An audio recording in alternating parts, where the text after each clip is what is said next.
My great grandmother told me about her uncle. He was deathly afraid of horses, and he always claimed they weren't what they seemed.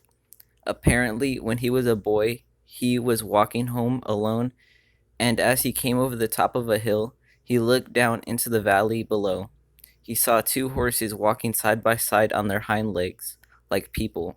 They continued to walk until they came to a fence, which they climbed over. They continued to walk for a distance, and they got down on all fours and began grazing. When my grandfather was a child, he lived out in the countryside. Every day, his parents would send him to a nearby forest to collect wood. Sometimes, when he was in a remote part of the forest, he would meet a young boy. The boy was around the same age as him.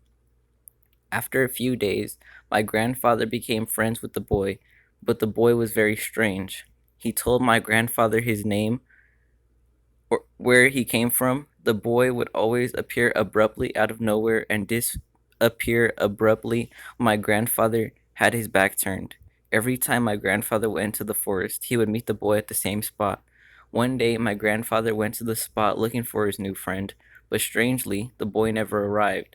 After a few days, when the boy still didn't show up, my grandfather became worried about him. He began to walk deeper into the forest. He had only walked a few feet when he came across an abandoned cemetery.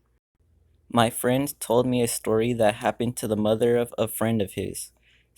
She was the only one in the house at the time, and she was getting ready to do a load of laundry in the basement. She opened the basement door and was halfway down the stairs when she happened to look out the window. She saw a man with a knife standing outside the window, peering in. Terrified, she ran up the stairs, locked the basement door, and called 911. When the police arrived, they found the guy down in the basement. She hadn't seen a man standing outside the window. She had seen the reflection of him hiding under the stairs.